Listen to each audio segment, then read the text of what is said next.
Ya estando la música, ya empieza. I love micheladas. Ashley! Hello. Thank you so much for coming.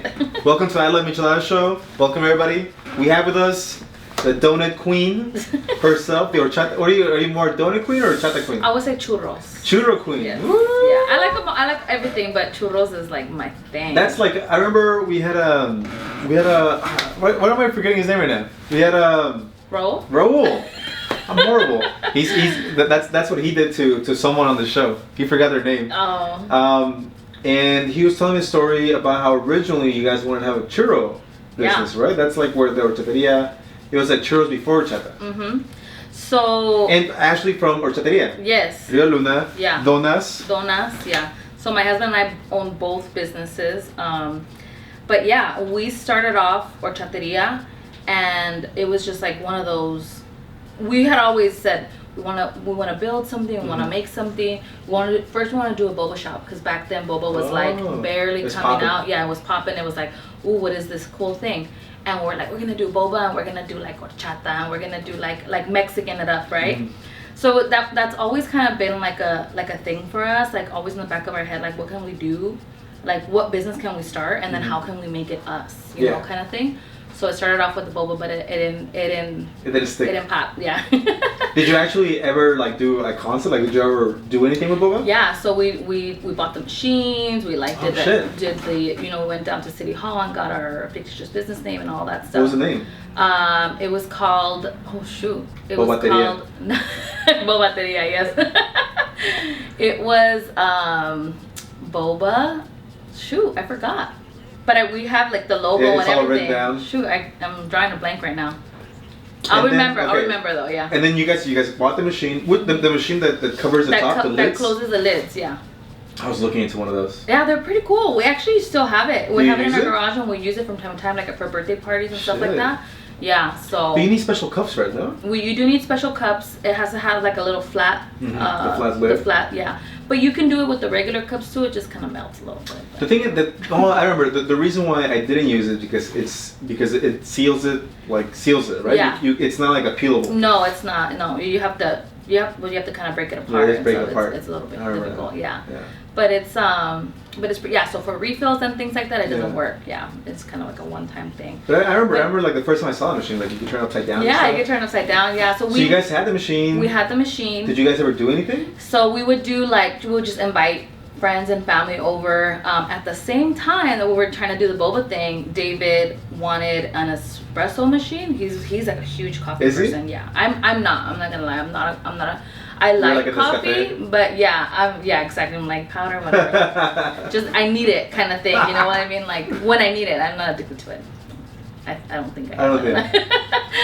But so at the same time, he asked for an espresso machine for his birthday. So my mom and I, my parents and I, we went halves on it, and we bought him a little like dingy espresso machine from like Walmart or something.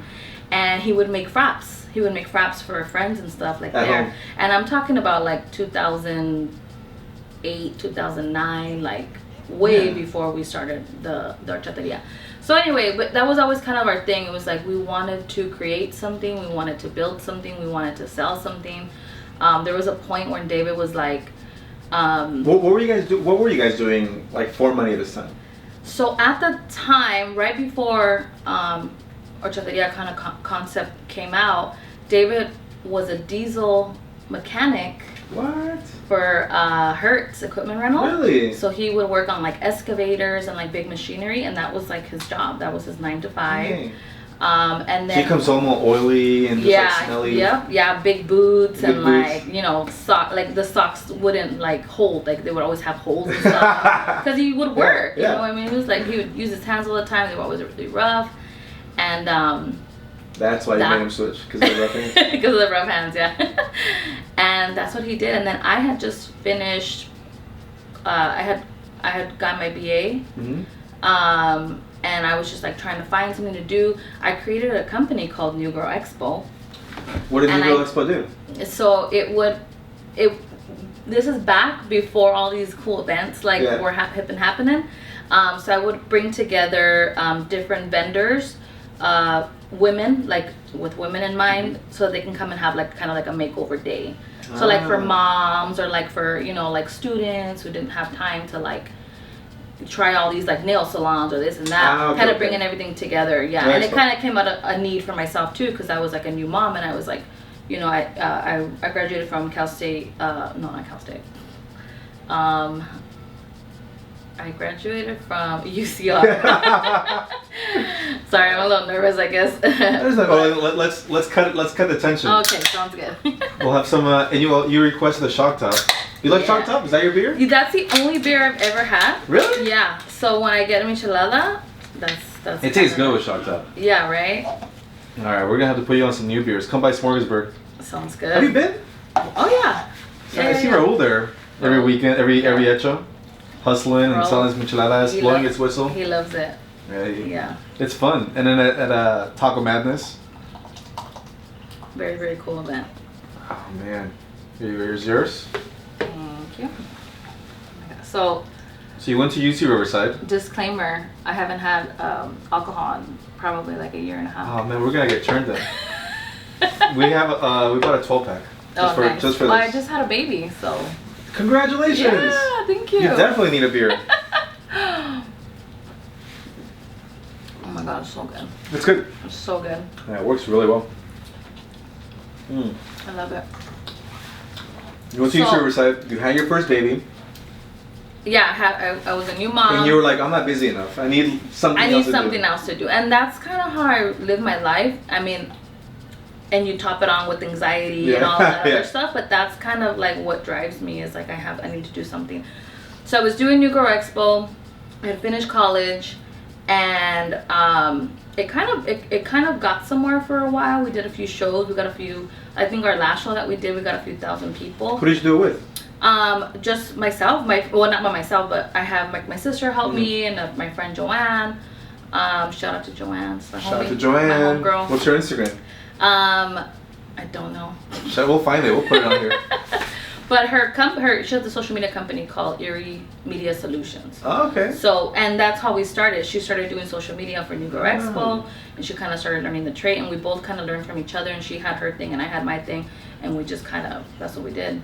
And then it just kind of wasn't speaking to me anymore. It was just like something that I had to do, and like we did get like a big sponsor, like it was going somewhere. I wasn't happy. Yeah, you weren't like about it. I wanted something more, like I was just missing something.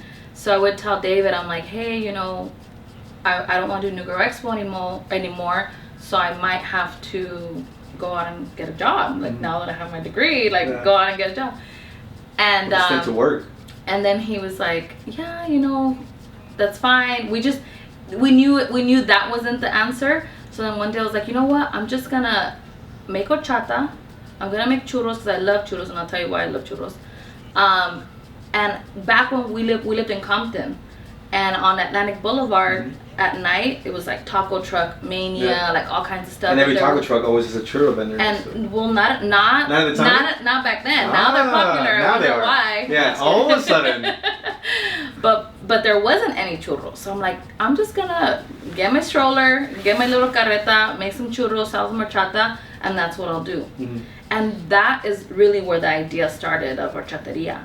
As we started developing and we started talking about it, and of course, you know, I got all professional, I did a business plan and all that stuff, and like, from there, I was like, this is something. It's viable. This is something different. This needs to be like a brick and mortar. This needs to be like a place. This needs to, you know, we just kind of started throwing ideas around. My sister's involved a lot of what we do, and she's very like creative, and a lot of the creations from the donuts is actually like David and Amber, like coming up with the flavors and stuff like that.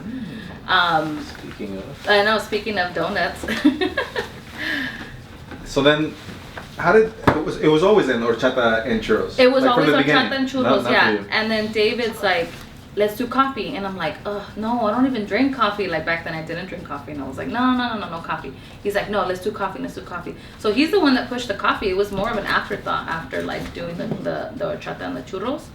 And so he's the one that pushed for like the horchata hybrid, or like coffee hybrid. Yeah, he's the one that pushed for the coffee.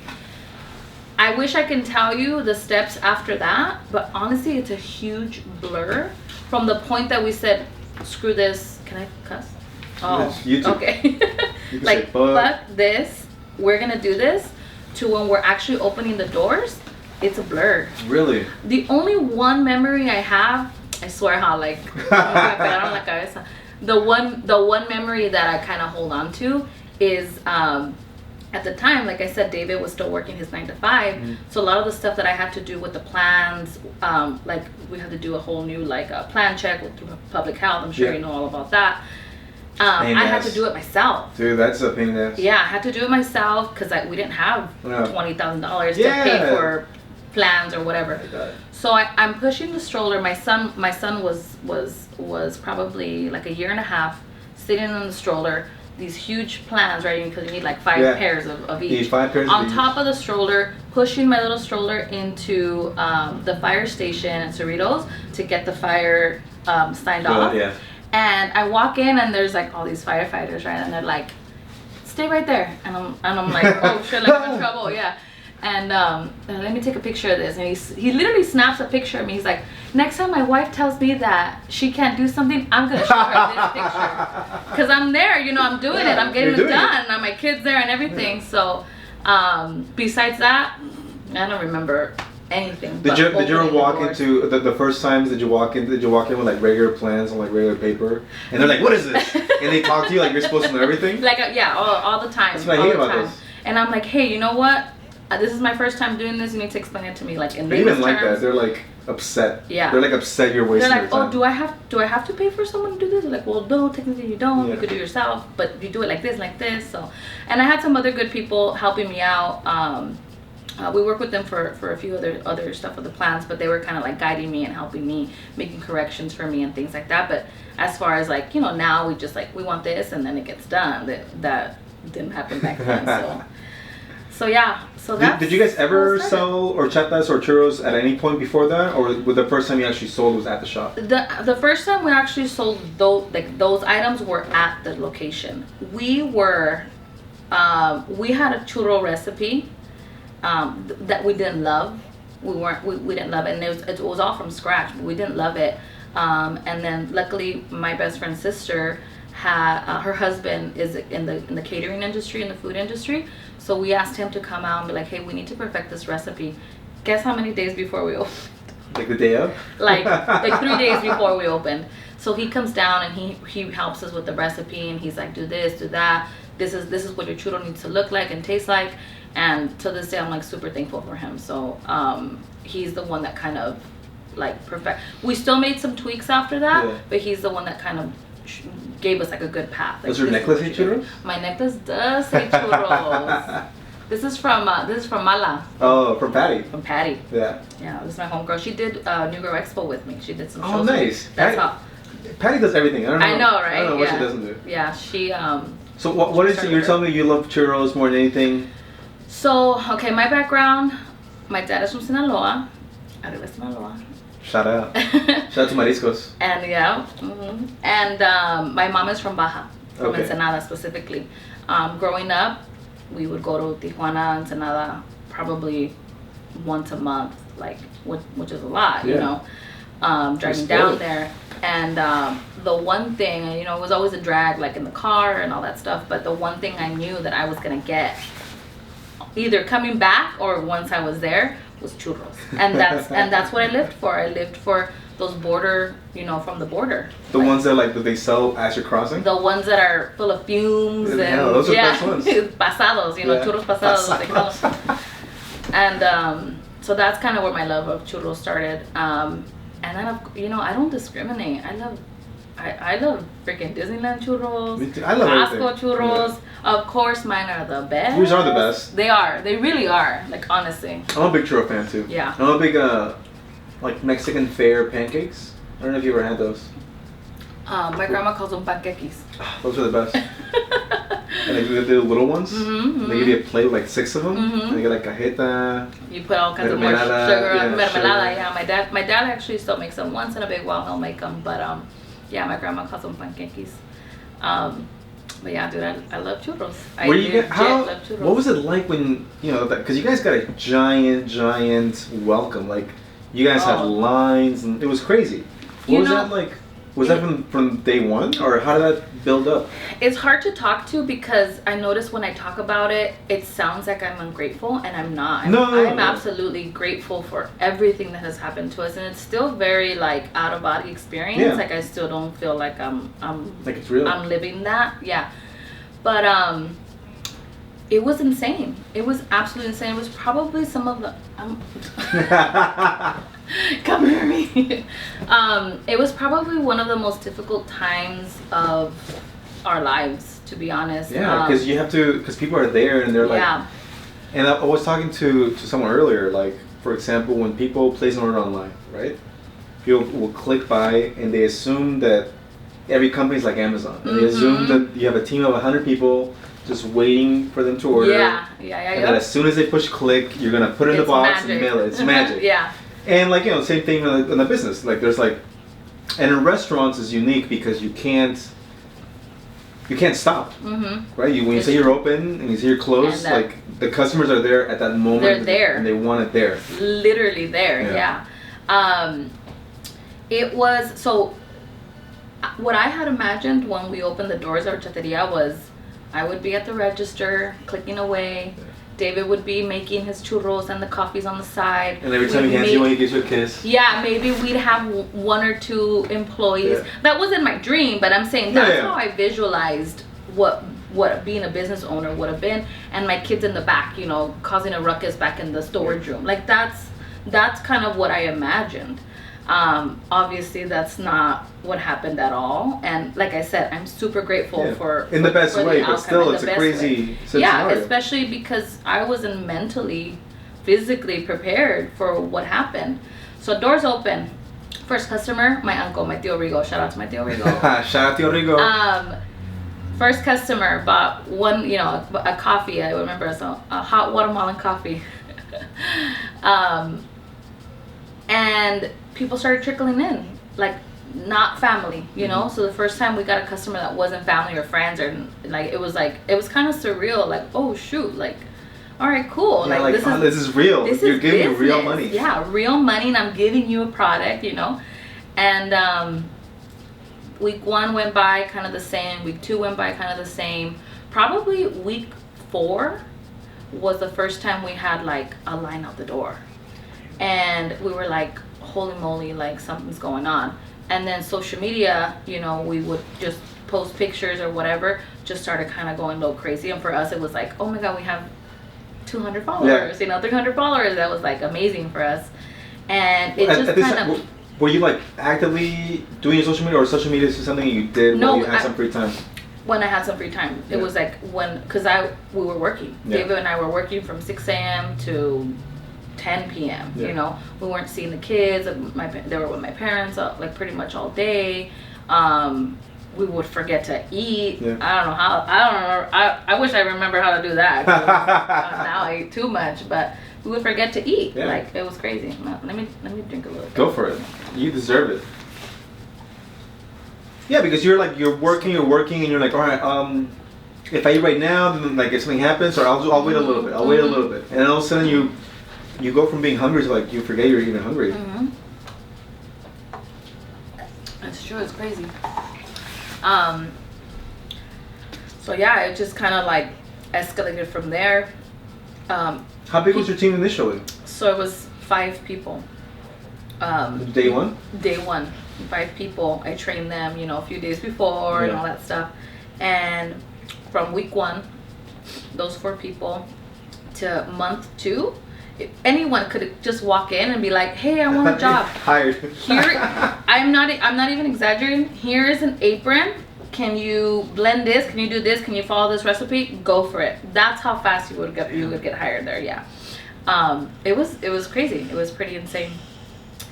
And it grew from those 5 people initially to, I think that's the end of the summer, we had 15 employees. And then at one point we had like 20 employees. What was like the most just at one store. Surprising thing for you to learn about owning a business? Customer service is no joke. as happy and positive and peppy as I was and am, that's just kind of like my personality, and that's kind of what I tried to like, you know, exude to my customers. Sometimes there's those people that you just, no matter what you do, you cannot make them happy, and that was a really hard thing for me to kind of grasp, especially when the Yelp reviews started coming in, because like you said, people expected us to be Starbucks. Yeah. Like they expected to get their frap in less than 3 minutes. Yeah. And we were barely realizing we could do 2 fraps at a time. You're doing one at a time? Yeah, we're doing one at a time. Like that was kind of like what we were dealing with at the moment. And then because of the volume of people that would come in, and we had a churrera like this. Now we have a huge one like this. But at the time, we didn't know any better. Yeah, we just thought we're going to make a few churros during the day. Yeah. And it, you know, ended up going like nonstop. We had a little tiny churrera, and it wasn't enough, obviously, for the amount of people that were coming in. So people would come in upset. You knew if you went to horchateria, you were going to be waiting a while, and that's kind of, sorry, excuse me. No, but the great thing is people would wait. You know, like they. There were the customers that were like, I came from. Yeah. Fresno something, and I'm here to try your churros, and I'm so excited, and they tried them and they loved them, and yeah, we got tons of positive feedback. We knew we were doing something good, but you get those Yelpers that are like, oh, this place sucks, blah, blah, blah. And that was really hard for me to understand. Like, how can someone be so... I remember, oh my gosh, this is so embarrassing to admit, but I'm gonna admit it. It's probably the first time I've ever we spelled Oaxaca wrong. Oh, really? Because we have David and I have had the Oaxacan horchata, and we love we love the country. That's one of our favorite places in the whole world, I would say. Thank you. Like I've been in the whole world. Me too. But whatever. I know you too. I think we forgot an A. Which one? It was. I'm not sure how we spelled it. I think it was OX instead of OAX. And somebody took a picture of it, and I remember the customer, because at this time I'm serving every single customer. I'm there 24/7, and somebody took a picture of it, posted it on their Yelp, saying these stupid people, they can't even spell Oaxaca, blah blah blah blah blah. And I remember helping the customer, and I was like, they were so nice, and I was so nice to them, and they were like, for me it was like a positive, you know, interaction. As far as you knew. As far as I knew. So that really messed with my, just like with me mentally, to the point where I kind of broke down. Really? Like I broke down pretty bad. I stopped working for a while. I was just like really depressed, and like just because you know, because I'm a people pleaser. I want to please everybody. So I think that was the most surprising thing, is that learning that you can't please everybody. Yeah, that's important. And you just gotta do what you do best, the way that you do it, the way with your message, and whoever responds to that, great. That's your market. And that's your market. Yeah. Yeah, you can't capture the whole market. Yeah, I know. And there's enough where you can make a market out of anything. Yeah. My favorite Yelp reviewers were like, everything was amazing, the food was great, whatever. 2 stars. Yeah, and they'll be like, they didn't refill my water, 2 stars. Something, you know, like just like everything's great except for something that's not even part of your main business, right? Yeah. And see, I'm the kind of customer, I'm very picky. I'm a very picky customer, but I give second chances. I'm like, all right, I didn't like this time, or I didn't like this last time. If I didn't like the service, I'm gonna speak up, and I'm gonna say something for somebody who can actually make a difference. Not go on and blast them on Yelp, you know. Like, you should see my Yelp. It's like all 5-star reviews, you know what I mean? So, and if I didn't really like it and they don't do anything about it, well, I'm not going back, and that's it, you know. But whatever, the Yelp culture is insane. It's crazy. And Yelp does help. It does help us a lot, because then you get those positive reviews, and there's some people that just go on Yelp just to fish for the positive reviews. This is what I do. I'm like, well, all these people are saying these bad things, but these people are saying good things, so I'm gonna try it, you know. I mean, and you know, like you were, I always think about, how do I use things? Yeah. Right, like, how do I use Yelp? I'll read and I'll see that. Even when I see the bad reviews, I'm like, does it seem like it's just a negative person? Yeah. Does it seem like it's actually something? You go on their profile, and it's like all 1 star. They're like, no, I'm not gonna take that into consideration. Yeah, for sure.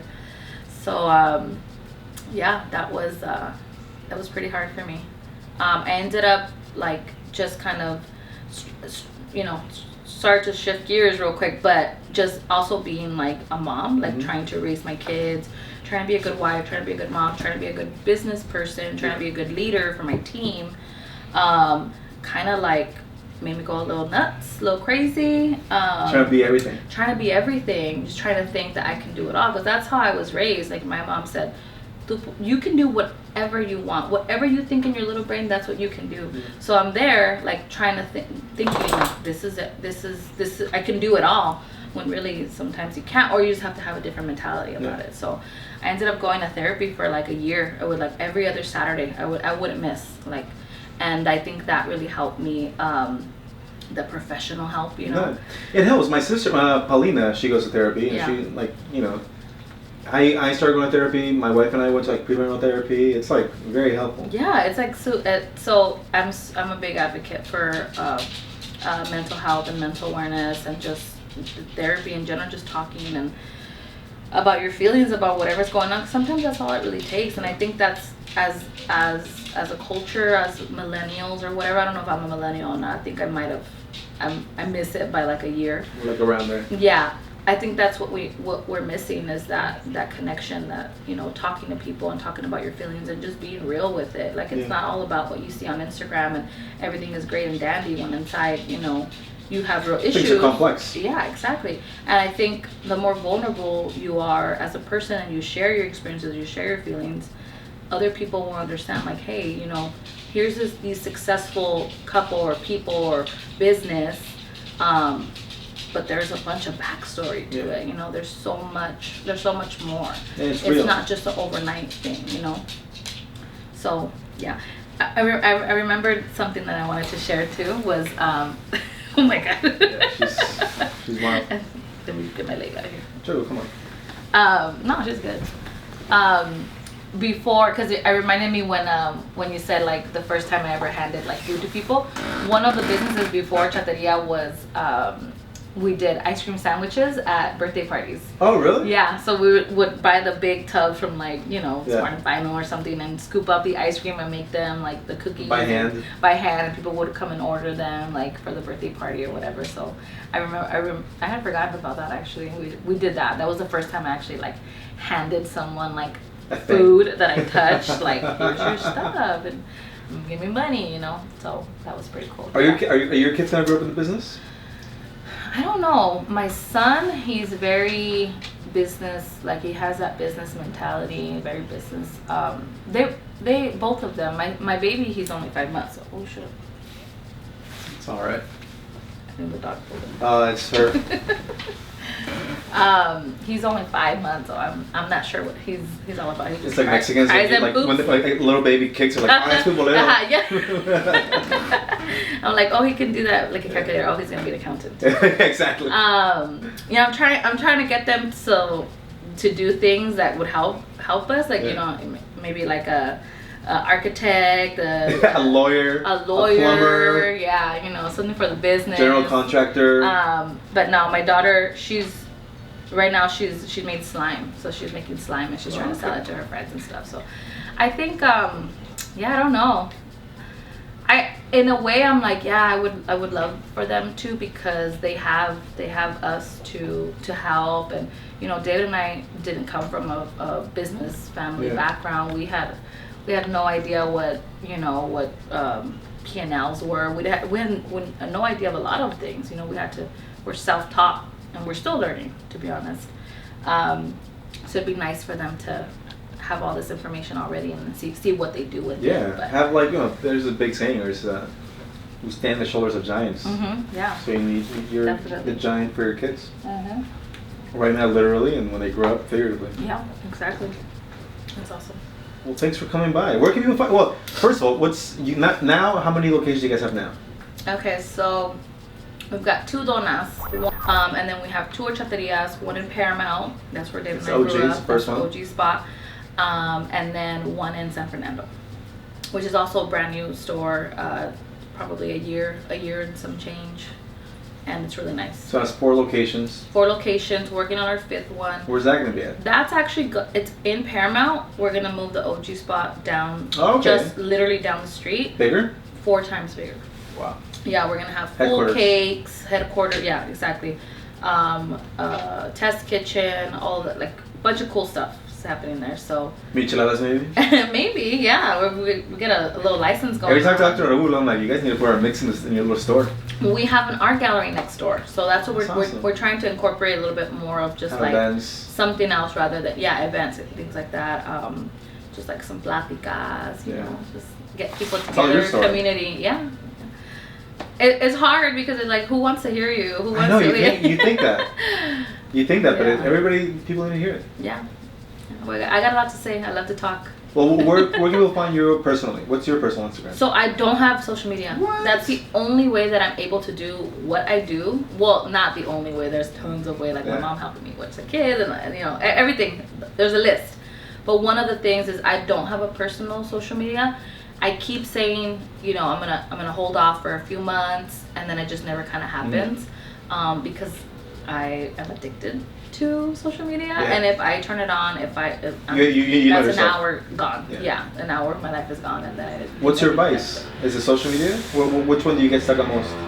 Snapchat. Snapchat? Oh, yeah. Really? I never got That's Snapchat. the jam. Snapchat. I love Snapchat, and then the Snapchat stories and all kinds of stuff. So I mean, when I had it, I still have it. I just don't go on. What's your handle? Silly. I don't even know. Ashley Leon. Ashley Leon? Yeah, at Ashley Keep it Leon. simple. Yeah, just keep it simple. But I would get really silly with it and like just make jokes, and you know, if I wasn't doing what I'm doing now, I'd probably want to be a comedian. Me too. Yeah? Yeah. All right. That or a backup dancer for J-Lo. I don't want to be a backup dancer for Katy Perry, just one of the sharks. Oh, okay. Oh, nice. I'll be one of the sharks. That's easy. Yeah, I like that. I wonder how much they get paid. Not enough. Well, thank you so much for coming by. Yeah, no problem. Thank you so much. And everybody go by visit Donas. Yes. They are amazing. Look at that. There's a gancito one. I'm really excited for the gancito one, but they're all bomb. On this camera. Oh, look at this one. There's like a gancito one right there. Enjoy. Thank you. No problem.